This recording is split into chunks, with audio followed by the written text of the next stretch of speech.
friends, welcome to Neethas Tasteland. നമ്മൾ ഇന്നപ്പോ സുഭാഷ് പാർക്കിലാണ്.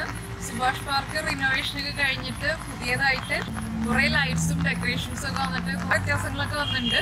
അപ്പൊ എന്തായാലും ഇന്നിപ്പോ ഒന്ന് വൈകിട്ട് പുറത്തേക്ക് ഇറങ്ങാലോ എന്ന് വിചാരിച്ചിട്ട് ഇറങ്ങിയതാണ്. വൈകിട്ടല്ല ഇപ്പൊ രാത്രിയായി.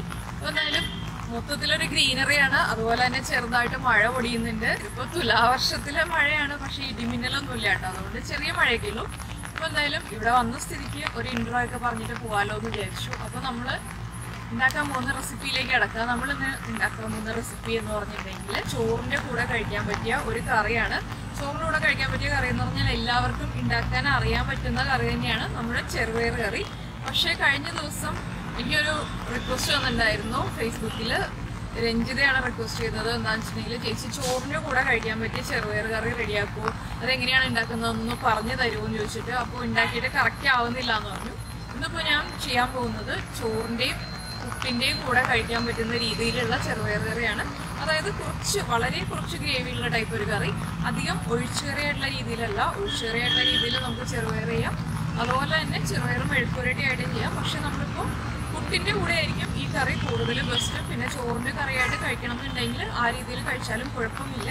അപ്പോൾ എന്തായാലും ചെറുപയർ കറി ഉണ്ടാക്കാൻ അറിയാത്ത ആളുകൾ ഈ ഒരു കറി ഉണ്ടാക്കിയതിന് ശേഷം അതിന്റെ ഫീഡ്ബാക്ക് അറിയിക്കാം. ചെറുപയർ കറി ഉണ്ടാക്കാൻ അറിയുന്ന ആളുകൾ ഇത് കണ്ടതിന് ശേഷം അതിന്റെയും ഫീഡ്ബാക്ക് അറിയിക്കാം. നമുക്ക് എങ്ങനെയാണ് നമ്മുടെ ഈസി ആയിട്ടുള്ള ചെറുപയർ കറി ഉണ്ടാക്കുന്നതെന്ന് നോക്കാം.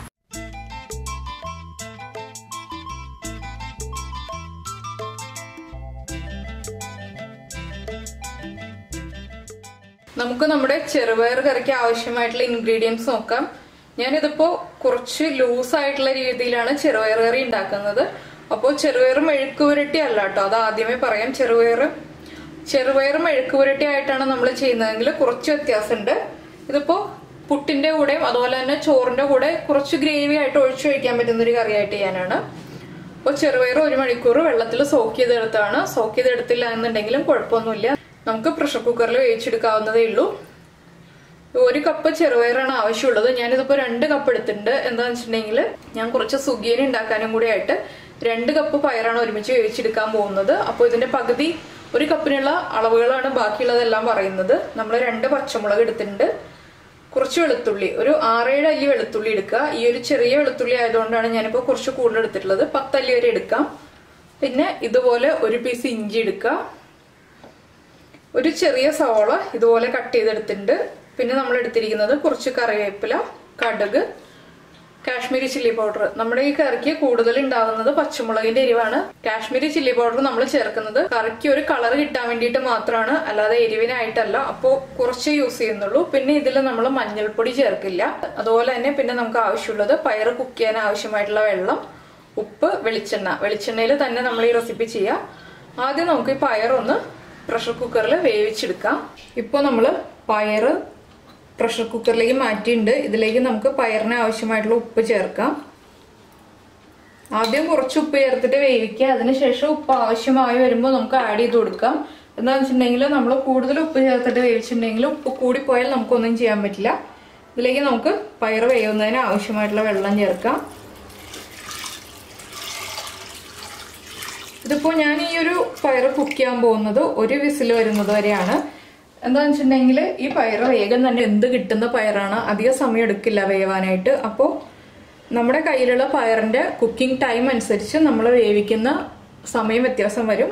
ചില പയർ നമുക്ക് 2-3 വിസിൽ വരുന്നത് വരെ കുക്ക് ചെയ്യേണ്ടി വരും. ചില പയർ നമുക്ക് വേഗം തന്നെ കുക്കായി കിട്ടും. അതപ്പോൾ നമ്മൾ യൂസ് ചെയ്യുന്ന പയറനുസരിച്ചിരിക്കും. ഞാനിപ്പോൾ 1 വിസിൽ വരുന്നത് വരെയാണ് വേവിക്കാൻ പോകുന്നത്. 1 വിസിൽ വന്ന് കംപ്ലീറ്റ് പ്രഷർ പോയി കഴിയുമ്പോൾ നമ്മൾ കുക്കർ തുറക്കും. ഇപ്പൊ നമ്മുടെ പയറ് നന്നായി കുക്കായി വന്നിട്ടുണ്ട്. ഇത് കണ്ടോ, ഇതുപോലെ കുക്കായി വരണം, കുഴഞ്ഞു പോവരുത്. ഇതിലിപ്പോ അധികം വെള്ളമില്ല, കുറച്ച് വെള്ളമേ ഉള്ളൂ. അപ്പോൾ കുറച്ചുകൂടി വെള്ളം നമുക്ക് ഈ പയറ് കറിക്ക് ആവശ്യമുണ്ട്. അപ്പൊ ഞാൻ ആദ്യം പകുതി പയറെടുത്ത് മാറ്റിയതിന് ശേഷമേ പയർ കറി റെഡിയാക്കുന്നുള്ളൂ. ഞാൻ പറഞ്ഞല്ലോ, ഞാൻ 2 കാര്യങ്ങൾക്കായിട്ടാണ് പയറ് കുക്ക് ചെയ്തെടുത്തതെന്ന്. അപ്പോൾ പയർ ഇതുപോലെ കുഴഞ്ഞു പോവാത്ത രീതിയിൽ കുക്ക് ചെയ്തെടുക്കുക. ഒന്ന് പൊട്ടി വരാനേ പാടുള്ളൂ. അപ്പൊ നമ്മൾ എടുക്കുന്ന പയറനുസരിച്ച് ഈ പറഞ്ഞ കുക്കിംഗ് ടൈമിൽ വ്യത്യാസം വരുമെന്ന് ഞാൻ പറഞ്ഞു. അത് മാത്രം നമ്മൾ ശ്രദ്ധിക്കുകയാണെങ്കിൽ നമുക്ക് പെർഫെക്റ്റ് ആയിട്ട് പയർ കറി ഉണ്ടാക്കാം. ഇനിയിപ്പോൾ നമുക്ക് വേറൊരു പാത്രം വെക്കാം. ഇപ്പോൾ നമ്മുടെ പാൻ ചൂടായി വന്നിട്ടുണ്ട്. നമുക്ക് ഇതിലേക്ക് വെളിച്ചെണ്ണ ഒഴിച്ചു കൊടുക്കാം. വെളിച്ചെണ്ണ നന്നായിട്ട് ചൂടായി വരുമ്പോൾ നമുക്കിതിലേക്ക് കടുക് ചേർക്കാം. കടുക് ഇനി ഒന്ന് പൊട്ടി വരട്ടെ. കടുക് പൊട്ടിക്കഴിഞ്ഞു. ഇതിലേക്ക് നമുക്ക് ചതച്ച് വെച്ചിരിക്കുന്ന ഇഞ്ചിയും വെളുത്തുള്ളിയും ചേർക്കാം. ഇതിൻ്റെ കൂടെ തന്നെ നമുക്ക് പച്ചമുളകും സവോളയും ചേർക്കാം. പച്ചമുളക് ഇതുപോലെ ഞാൻ രണ്ടായിട്ട് സ്പ്ലിറ്റ് ചെയ്തെടുത്തിട്ടുണ്ട്. ഈ കറിയിൽ നമ്മൾ ഉള്ളി ചേർക്കുന്നതിനേക്കാൾ കുറച്ചുകൂടി ടേസ്റ്റ് സവോള ചേർക്കുമ്പോഴായിരിക്കും. എന്താണെന്ന് വെച്ചിട്ടുണ്ടെങ്കിൽ നമ്മളിത് കുറച്ച് ഗ്രേവി ആയിട്ടാണ് ചെയ്യുന്നത്. പക്ഷെ നമ്മൾ ഡ്രൈ ആയിട്ട് ചെറുപയറും മെഴുക്കുവരട്ടി ആയിട്ട് ചെയ്യുകയാണെങ്കിൽ ഉള്ളി ചേർത്തിട്ട് തന്നെ ചെയ്യുക. അപ്പോഴേ ആ കറിക്ക് പെർഫെക്റ്റ് ആയിട്ടുള്ള ടേസ്റ്റ് ഉണ്ടാവുള്ളൂ. ഇതിനൊന്ന് ഈ സവാള ഒന്ന് കളർ ചേഞ്ച് ആയി വരണം. ഇതിലേക്ക് നമുക്കിപ്പോൾ കറിവേപ്പിലയും ചേർക്കാം.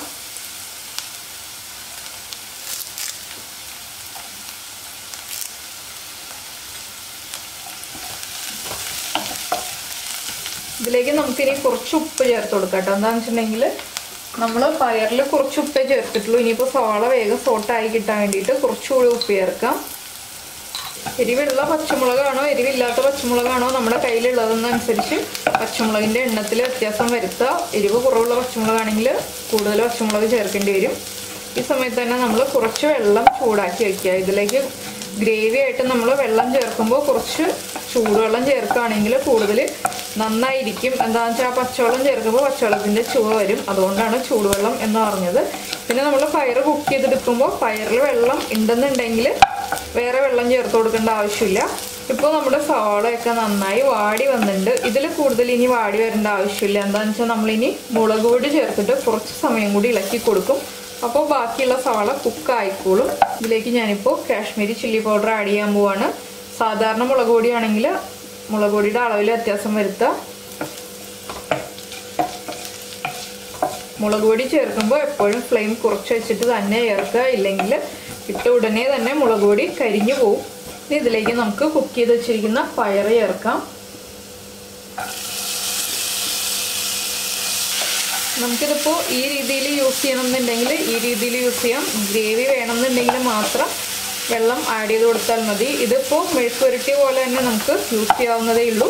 പിന്നെ മെഴുക്കുവരട്ടിയുടെ കറക്റ്റ് ടേസ്റ്റ് ആണോ എന്ന് ചോദിച്ചാൽ മെഴുക്കുവരട്ടിയുടെ കറക്റ്റ് ടേസ്റ്റ് ആയിരിക്കില്ല. എന്താണെന്ന് വെച്ചിട്ടുണ്ടെങ്കിൽ നമ്മൾ ഇതിലേക്ക് ഉള്ളിയല്ല സവോളയാണ് ചേർത്തിരിക്കുന്നത്. ഇനി ഇതിലേക്ക് നമുക്ക് കുറച്ച് വെള്ളം ചേർക്കാം.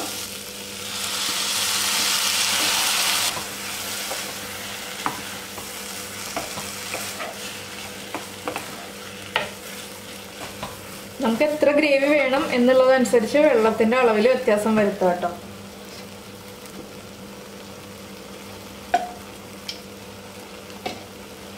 ഞാനിപ്പോൾ അധികം ഗ്രേവി ഉള്ള രീതിയിൽ ചെയ്യുന്നില്ല, കുറച്ച് ഗ്രേവി ഉള്ള രീതിയിൽ ചെയ്യുന്നുള്ളൂ.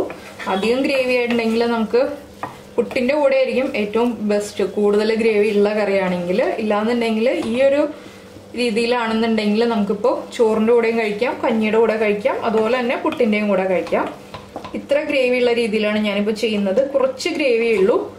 ഇതൊന്ന് തിളച്ചു വരുമ്പോൾ നമുക്ക് ഉപ്പ് ചെക്ക് ചെയ്തതിന് ശേഷം ഫ്ലെയിം ഓഫ് ചെയ്യാം. ഇത്രയേ ഉള്ളൂ നമ്മുടെ ചെറുപയർ കറി എന്ന് പറയുന്നത്. ഈ ചെറുപയർ തന്നെ പല രീതിയിൽ നമുക്ക് കറി ഉണ്ടാക്കാം. ഇതിപ്പോൾ ഞാൻ ഏറ്റവും സിമ്പിൾ ആയിട്ടുള്ള രീതി ചെയ്ത് കാണിച്ചു എന്നേ ഉള്ളൂ. ഞാനിപ്പോൾ ഫ്ലെയിം ഓഫ് ചെയ്യാൻ പോവാണ്. എല്ലാവരും ഈ ചെറുപയർ കറി ഉണ്ടാക്കിയതിന് ശേഷം എങ്ങനെയുണ്ടെന്ന് ഫീഡ്ബാക്ക് അറിയിക്കുക. അതുപോലെ തന്നെ ലൈക്ക് ചെയ്യുക, ഷെയർ ചെയ്യുക, കമൻറ്റ് ചെയ്യുക. സബ്സ്ക്രൈബ് ചെയ്യാത്ത ആളുകൾ സബ്സ്ക്രൈബ് ചെയ്യുക. നമുക്ക് നമ്മുടെ അടുത്ത റെസിപ്പിയുമായിട്ട് അടുത്ത ദിവസം കാണാം. ബൈ. ഈ ഒരു മരങ്ങളുടെ ഇടയിലൂടെ നോക്കുമ്പോൾ നിങ്ങൾ പഴയ കാര്യങ്ങൾ എന്തെങ്കിലും ഓർക്കുന്നുണ്ടോ എന്നൊന്ന് ആലോചിച്ച് നോക്കൂ. നമ്മുടെ ഒരു പഴയ മലയാളം ഫിലിമില് മോഹൻലാലും ശ്രീനിവാസനും കാർത്തികയും ഒക്കെയുള്ള മലയാള സിനിമയില് ഉള്ളൊരു മരങ്ങളാണിത്. അപ്പോൾ കുറെ കാലങ്ങൾക്ക് ശേഷമാണ് പാർക്കിൽ വരുമ്പോൾ ഈ മരങ്ങളുടെ ഒരു വീഡിയോ ഇതുപോലെ കിട്ടുന്നത്. എന്താണെന്ന് വെച്ചാൽ ലൈറ്റ് എല്ലാം കറക്റ്റ് ആയിട്ട് നമുക്ക് ഇതുപോലൊരു വ്യൂ കിട്ടുന്നത് വളരെ കാലങ്ങൾക്ക് ശേഷമാണ്. അപ്പോഴാണ് ഞാൻ ഈ ഒരു വ്യൂ കിട്ടിയപ്പോൾ ഞാൻ പെട്ടെന്ന് ആലോചിച്ചത് ആ സിനിമയെ കുറിച്ചാണ്. സിനിമയുടെ പേര് കറക്റ്റ് ആയിട്ട് ഓർക്കുന്നില്ല. സെന്റൻസ് ഉള്ളവർക്ക് സമാധാനമാണെന്ന് തോന്നുന്നു. അപ്പോൾ ശ്രീനിവാസനും കാർത്തികയൊക്കെ ഈ മരത്തിന്റെ ഇടയിലൂടെ ഒരു ഓടിച്ചാടി നടന്നുള്ള ഒരു പ്രണയ രംഗങ്ങളൊക്കെ ഉണ്ടല്ലോ. അപ്പോൾ അതൊക്കെ ആ സിനിമ കണ്ടിട്ടുള്ള ആളുകൾക്ക് അറിയാൻ പറ്റും. അപ്പോൾ പാർക്കിന്റെ ഭംഗിയും അന്ന് ആ സിനിമ കണ്ടിട്ടുള്ള ആളുകൾക്ക് അറിയാം. ഇപ്പോൾ കുറേ വ്യത്യാസങ്ങൾ വന്നു. അപ്പോൾ എന്തായാലും അപ്പോൾ നമ്മുടെ വീഡിയോയിലൂടെ നമുക്ക് കുറച്ച് പോർഷനെ കവർ ചെയ്യാൻ പറ്റുന്നുള്ളൂ. അപ്പോൾ കുറച്ച് പോർഷൻ കണ്ടിട്ട് എൻജോയ് ചെയ്യാം.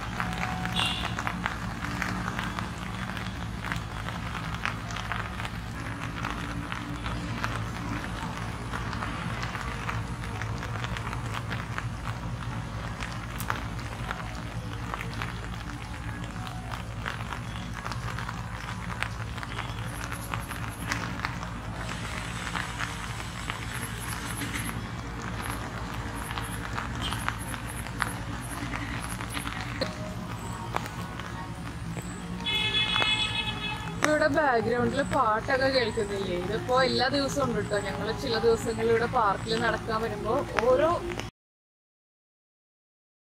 ഗേറ്റിലൂടെ നമ്മൾ കയറുമ്പോൾ 3 സ്ഥലത്ത് 3 പാട്ടുകളാണ് കേൾക്കുന്നത്. അപ്പോൾ ഈ പാട്ടൊക്കെ കേട്ടുകൊണ്ട് നടക്കാൻ നല്ല രസമാണ്. വൈകുന്നേരമൊക്കെ നടക്കുമ്പോൾ ചെറിയ കാറ്റൊക്കെ ഉണ്ടാവാറുണ്ട്. അപ്പൊ ഇന്നിപ്പോ മഴയൊക്കെ പൊടിയുന്നത് കൊണ്ട് തന്നെ അധികം തിരക്കൊന്നുമില്ല കേട്ടോ. ഹോളിഡേ ആണെങ്കിലും തിരക്കൊന്നും ഇല്ലാത്ത ദിവസമാണ്. പക്ഷെ കാണാൻ ഒരു പ്രത്യേക ഒരു എന്താ പറയാ, വളരെ കാമായിട്ടുള്ള ഒരു അറ്റ്മോസ്ഫിയർ. അധികം തിരക്കുകളില്ല, വണ്ടിയുടെ ബഹളങ്ങളാണെങ്കിൽ അധികം ഇല്ല.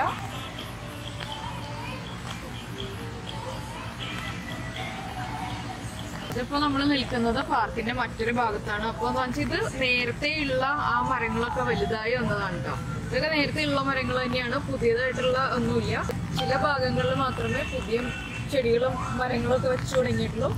ചില ഭാഗങ്ങൾ പഴയതുപോലെ തന്നെയാണ്. പക്ഷെ പുല്ലൊക്കെ വെച്ചിട്ട് ആ പുല്ലൊക്കെ നന്നായിട്ട് നനഞ്ഞു നിൽക്കുന്നതുകൊണ്ട് തന്നെ നല്ല ഭംഗിയുണ്ട്. പുല്ലിലെ വെള്ളത്തിന്റെ തിളക്കമൊക്കെ കാണാൻ നല്ല ഭംഗിയുണ്ട്.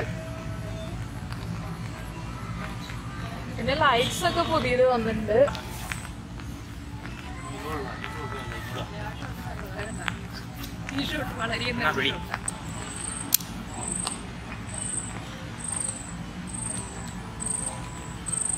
ഞങ്ങളപ്പോ വീട്ടിൽ നിന്ന് ഇറങ്ങിയപ്പോ മഴയൊന്നും ഉണ്ടായിരുന്നില്ല കേട്ടോ. ഇവിടെ എത്തിയപ്പോഴാണ് മഴ ചെറുതായിട്ട് തുടങ്ങിയത്.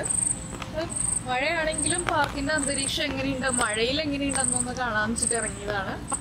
എല്ലാ ദിവസവും നമ്മള് മഴയൊന്നും ഇല്ലാത്തപ്പോഴല്ലേ വരുന്നത്. ഇന്നിപ്പോ മഴ നനഞ്ഞ ആ പുല്ല്, ആ ഒരു ഗ്രീനറി എന്ന് പറഞ്ഞിട്ടുണ്ടെങ്കിൽ കാണാൻ പ്രത്യേക ഭംഗിയാണ്. എനിക്കത് കണ്ടിട്ട് വളരെ ഇഷ്ടപ്പെട്ടു. ഗ്രീനറി കാണാൻ നല്ല ഭംഗിയുള്ളതുകൊണ്ടാണ് കേട്ടോ ഞാനത് എടുത്തു പറഞ്ഞത്.